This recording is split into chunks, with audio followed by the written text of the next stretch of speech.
हमको बहन जी की सरकार चाहिए। हमारी जो सरकार में बहन जी की सरकार में हुआ वो अच्छा हुआ था। 100 रुपये किलो दाल, 200 रुपये किलो तेल और 100 रुपये किलो लीटर पेट्रोल, डीजल, ये सब महंगाई हो रही है। बहन जी की हमको सरकार चाहिए। और जो 20 साल पहले जो बहन जी आपने 6 महीना के लिए बैठी थी, वो जो करके दिखाई वो आज तक किसी अधिकारी ने नहीं दिखाया। यहाँ पर जो योजनाएं चलाती है सरकार के तरफ से, यहाँ कोई योजना नहीं पहुँच रही हैं। भारतीय जनता पार्टी की सरकार में कोई काम नहीं हुआ है। बहन जी जो काम करती थी वो किसी भी सरकार ने आज तक नहीं कर पाया है। दावे तो इतने बड़े बड़े करते हैं पर कोई भी पूरा नहीं होता है। नमस्कार, आप देख रहे हैं न्यूज नेशन। मैं हूं आपके साथ पूजा और दलितों के दिल में क्या है ये जानने के लिए हम आज मौजूद हैं लखीमपुर खीरी में। यहाँ पर विधानसभा की 8 सीटें हैं। दौरहरा सीट इस जिले की हाई प्रोफाइल सीट है। 2007 और 2012 के चुनाव में यहाँ जीत दर्ज करने वाली बीएसपी ने 2017 चुनाव में भी बीजेपी को कड़ी टक्कर दी थी। इस बार यहाँ के समीकरण क्या कहते हैं और यहाँ के दलित मतदाताओं की राय क्या है, आइए उन्हीं से जानते हैं। दौरहरा विधानसभा का हौकना मटेरा ये गांव है जहां पर हम पहुंचे हैं। यहाँ के लोगों से बात करते हैं, ये जानते हैं कि उनकी राय क्या है, चुनाव को लेकर वो क्या सोचते हैं और इस बार क्या मुद्दे रहने वाले हैं। सबसे पहले आपसे ही जानना चाहूंगी, यहाँ के क्या मुद्दे होने वाले हैं इस इलाके के? यहाँ की जनता जब वोट करेगी तो क्या सोच के करेगी, आप क्या सोच कर करेंगे? हम कहते हैं यहाँ की जनता को सुरक्षा मिल जाए। यहाँ पर जो योजनाएं चलाती है सरकार के तरफ से, यहाँ कोई योजना नहीं पहुँच रही हैं। जानवर चल रहे हैं खेती को, और हमको सिलेंडर जो हमारे 500 में था 1000 में हो गया है। गल्ला जो दिया जाता है वो यहाँ नहीं मिल रहा है, और बाकी बहुत समस्याएं हैं। थाने में जाते हैं तो पुलिस वाले दलाल हमसे पैसा ज़्यादा लेते हैं। अस्पताल में दवाई नहीं मिलती है। हमको कोई भी सुरक्षा, कोई भी सुविधा इस सरकार में नहीं मिलती है। हमको बहन जी की सरकार चाहिए। हम चाहते हैं कि हमारे यहाँ की जो सरकार है वो बहन जी के नाम से सरकार बने। हमारे यहाँ के जो विधायक हैं वही बने, बसपा का विधायक बने। चाचा, आप क्या सोचते हैं चुनाव को लेके? काम किया है सरकार ने यहाँ पर? हमारे यहाँ 20,000 लिए थे कमरा के, तो कमरा दिए थे। और 30,000 33,000 कमरा के नहीं वही पड़े हैं।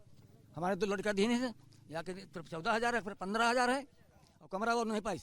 क्या होने वाला है इस बार के चुनाव में? आधार क्या होने वाला है? वोट किस आधार पर पड़ेगा? इस इलाके की मुख्य समस्याएं क्या है और 5 साल के अंदर यहाँ पर क्या काम हुआ, क्या नहीं हुआ? इस बार चुनाव जो है कानून व्यवस्था पर होने वाला है। 5 साल पहले समाजवादी पार्टी की सरकार थी, उसमें गुंडाई बहुत थी, दंगे होते थे। जनता ने परेशान होकर भारतीय जनता पार्टी की सरकार बनाई।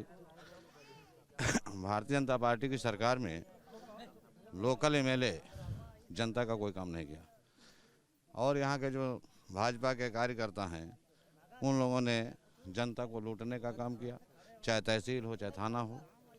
इसलिए इस बार बहुजन समाज पार्टी की पुनः सरकार फुल बहुमत की बनाने की हम लोगों की कोशिश है। हमारा जो हौकना मटेरा जो है ये बहुत गिरा हुआ है। इसमें कोई देख नहीं रहा, चाहे प्रधान हो चाहे विधायक हो चाहे कोई हो, कुछ नहीं देख रहा है। सिलेंडर 1000 में हो गया है। बताओ, गेहूं बचाई कि यहाँ घर बचाई, अपन यहाँ घर चोरी हो जाती है। चलिए कुछ महिलाओं से भी बात कर लेते हैं, उनकी राय क्या है ये भी जानते हैं। बताइए, क्या समस्याएं हैं आपकी? काम हुआ है कि नहीं? काम कुछ नहीं बाबा है।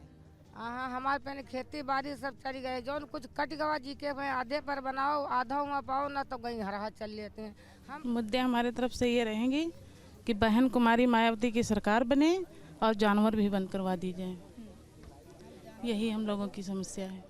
और क्या मुख्य समस्याएं हैं? घर चलाने के लिए क्या महंगाई एक बड़ा मुद्दा होने वाला है इस बार? महंगाई हर चीज़ की है, गैस सिलेंडर भी बढ़ गया है, हम लोग नहीं भरवा पाएंगे। एक युवा होने के तौर पर आप क्या सोचते हैं, इस बार क्या शिक्षा और रोजगार एक मुद्दा बनेगा आपके इलाके में? इसको लेकर कितना काम हुआ है ये भी बताइएगा। जी बिल्कुल मुद्दा बनेगा। भारतीय जनता पार्टी की सरकार में कोई काम नहीं हुआ है। बहन जी जो काम करती थी वो किसी भी सरकार ने आज तक नहीं कर पाया है, और हमें पूरी उम्मीद है कि 5वीं बार बहन जी मुख्यमंत्री बनेंगी उत्तर प्रदेश की, और बहुजन समाज पार्टी की पुनः सरकार बनने जा रही है। बस हम इतना ही कहना चाहते हैं। और ये भारतीय जनता पार्टी के लोग केवल झूठे वादे करते हैं, कुछ नहीं कर पाते हैं, केवल इसमें दलाली होती है और कुछ नहीं होता है। जो मैंने पूछा उसका जवाब नहीं मिला कि 5 साल में क्या सड़कों का निर्माण हुआ, नाले बनाए गए, स्कूल खोले गए, क्या कोई अस्पताल खोले गए क्या इस इलाके में? जी नहीं, आज तक कोई विकास कार्य नहीं हुआ। जो ग्राम निधि से होता है वही हुआ। और यहाँ सबसे ज़्यादा समस्या बाढ़ पीड़ित इलाका है। अभी बाढ़ आई थी, लाखों करोड़ों बीघे किसानों की फसल नष्ट हो गई, उसका मुआवजा सरकार से नहीं मिला। शुरू से लेके आज तक, नोटबंदी से लेके आज तक हमारे इस एरिया में कोई देखने वाला नहीं, किसानों का कोई भला नहीं हुआ है। और क्या कहें, कम से कम बहन मायावती जी की सरकार में कॉलेज, स्कूल, अस्पताल और थाना, तहसील कम से कम वक्त पर लोग आते थे, कर्मचारी मिलते थे, रिश्वत नाम की कोई चीज़ नहीं थी। इसलिए हम दोबारा पुनः उन्हीं को चाहते हैं। धौरहरा सीट पिछली बार बीजेपी के खाते में गई थी, इस बार क्या मूड है यहाँ आप लोगों का? क्या फिर से एक बार बीजेपी पर भरोसा करने वाले हैं? काम हुआ? नहीं, कोई काम नहीं हुआ है बीजेपी की सरकार में। हम लोग चाहते हैं कि बहन जी की सरकार आए और हम लोगों के महंगाई से हमको लोगों को बिल्कुल छुटकारा मिलेगा उसी से। हमको बहन जी की सरकार चाहिए। हमारी जो सरकार में बहन जी की सरकार में हुआ वो अच्छा हुआ था। आज हमारे घर के सामने जो है रोड है, इतना पानी चौमास में भर जाता है, निकलने का दिक्कत होती है, गाड़ी घोड़ा जो है निकलने की दिक्कत होती है, हर चीज़ की दिक्कत है। हमारे गांव के प्रधान हैं, वो अपने मकान बनवा रहे हैं। कोई बीजेपी वाले है, हमने दाखिल खारिज करवाने के लिए जो है हमसे 20,000 रुपये तहसीलदार मांग रहे हैं। धौरहरा सीट का राजनीतिक समीकरण हमेशा से ब्राह्मण, दलित और मुस्लिम मतदाताओं पर टिका रहता है। आपको बता दें, यहाँ पर दलित वोटर्स की आबादी करीब 25% है। ऐसे में ये जानना और समझना अहम हो जाता है कि इस बार इन मतदाताओं का सियासी मिजाज क्या है, और यही हम जानने की यहाँ के लोगों से कोशिश कर रहे हैं। कुछ महिलाओं से बात करते हैं, जानते हैं कि इस बार के चुनाव को लेकर वो क्या सोचती हैं। आप क्या सोचती हैं चुनाव को लेकर? वोट देने जाएंगी, क्या सोच के देंगी? हमारी बहन जी मायावती बन जाए सरकार तो हम लोगों के लिए बहुत अच्छा है, और बीजेपी सरकार में कोई उनका नहीं फायदा हुआ मिला। आप बताइए, आप युवा भी हैं, महिला भी हैं, काम हुआ है आपके यहाँ? क्या आधार रहेगा इस बार जब वोट देंगी? और महिला सुरक्षा को लेकर या फिर अपराध की घटनाओं में कमी को लेकर जो दावे किए जाते हैं, वो क्या सच है? दावे तो इतने बड़े बड़े करते हैं पर कोई भी पूरा नहीं होता है। जब देश ही नहीं सुरक्षित है तो देश की बेटी क्या सुरक्षित होगी? अभी अकेली बेटी जाती है तो वहाँ पे कभी बलात्कार होता है, कभी कुछ होता है, कभी लड़के इस तरह से देखते तो कहाँ बेटी सुरक्षित है देश की। और महंगाई तो इतनी, डीजल, पेट्रोल और इतनी सारी महंगाई है, और इतने सारे जानवर खुले घूम रहे हैं। और यहाँ के लोग किसान हैं तो खेती पर ही निर्भर हैं। किस पर भरोसा है आपको? चुनाव हमका बहन जी का भरोसा है, और यहाँ पर गांजर है ये है, यहाँ सब गली गली में सब पानी भर जाते हैं, ना आवासें, यहाँ झोपड़ियाँ बनी हुई हैं और आवासें होते हैं बेच लिए जाते हैं यहाँ पर। और सब गायें कम से कम हजारों लाखों गायें हैं, सब खेतन में पड़े हैं, तब भी सब फसल नष्ट हो रही है। किसकी सरकार चाहिए? हमको इसकी बसपा की। क्यों बाकी लोग काम नहीं करते? काम क्या, आप देख लीजिए, आप तो देखती आई हो वहाँ से कितनी जो है कितना रास्ता खराब है, हर जगह इतना पानी भरा है। कोई भी, हम तो रात में जाते हैं, देखते हैं आदमी जो है पूरी रात खेत बचाता है। खेत बचाए कि घर बचाए? ठीक है, आप बताइए क्या आधार रहेगा? इस बार वोट करने जाएंगे, क्या सोच के वोट देंगे, और किससे उम्मीद है, कौन है जो आप लोग के लिए काम करता है?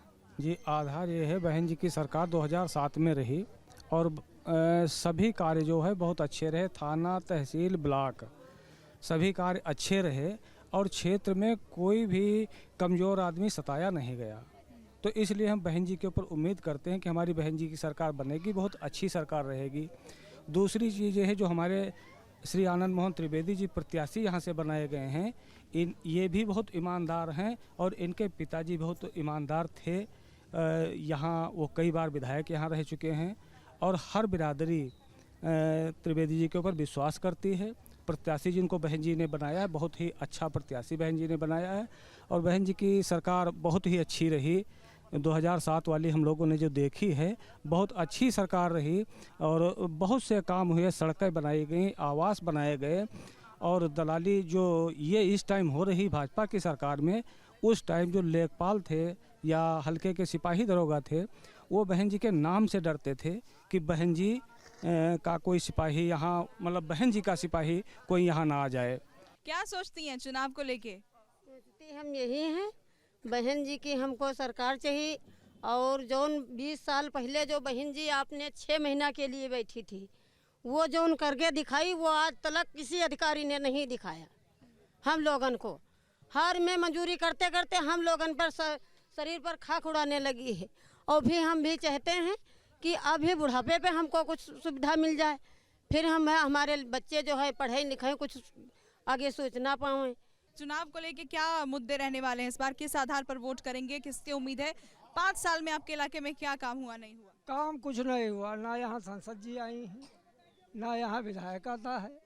गरीब लोग परेशान हैं और कुछ नहीं यहाँ है। जो ऊपर से योजनाएं आती हैं वो दलालों की झोली में जाती हैं, गरीब को कुछ नहीं मिलता है। लेटरिनें आई उसमें कमीशन 40,000 तक, आवासों में कमीशन, तो क्या लाभ है इसमें? सोचते यूँ हैं कि सरकार बहन जी की चाहिए और कोई काम ना होते, पढ़ाई सब बच्चन के बिगड़ गए, यहाँ की पीढ़ी खराब हो गई। हाँ, इसलिए बहन जी की इस सरकार में कोई काम ना होते।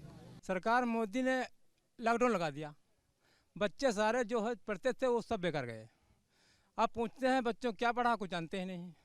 अभी लॉकडाउन चल रहा है, स्कूल 10 दिन के लिए खुलता है, 1 महीने के बंद हो जाता है। और दाल 200 रुपये कभी मैंने ख़रीदा नहीं है। बहन जी की सरकार में दाल सस्ती थी, अब 200 रुपये किलो दाल, 100 रुपये किलो दाल, 200 रुपये किलो तेल और 100 रुपये किलो लीटर पेट्रोल, डीजल, ये सब महंगाई हो रही है। तेल मिलता है वहाँ टंकी पे 70 में, जुताई लेते हैं 1500 में। हम गरीब इतने जुताएंगे नहीं तो खाएंगे क्या? जुताएंगे कैसे न कैसे जुताते हैं, फिर गइयों से परेशान, चोरों से परेशान, दलालों से परेशान। आवास आते हैं कट जाते हैं। ठीक, प्रधान जिसकी आवास पा गए हैं, करने का नहीं कटा है तो 20,000 25,000 दो तो मिलेगा, वरना कट जाएगा। ये समस्या है। तो हमने सुना यहाँ की जनता को, और उनका ये कहना है कि समस्याएं तो कई हैं लेकिन समाधान नहीं है। धांधली हो रही है यहाँ पर, लोगों को आवास नहीं मिल रहा, ना ही योजनाओं का लाभ उन तक पहुँच पाता है। भ्रष्ट अधिकारी यहाँ पर बैठे हैं, ये बात यहाँ की जनता कह रही है। इसके अलावा जो सड़क की समस्या है वो गड्ढा मुक्त सड़क है, बाढ़ की समस्या भी यहाँ पर है जिसकी वजह से फसल बर्बाद होते हैं, और आवारा पशु एक बड़ी परेशानी है यहाँ के लोगों के लिए कि खेत की रखवाली करें कि घर को बचाएं। मेरे साथ इस खास पेशकश में फिलहाल इतना ही। आगे मिलेंगे आपसे किसी और विधानसभा सीट से। आप देखते रहिए न्यूज़ नेशन।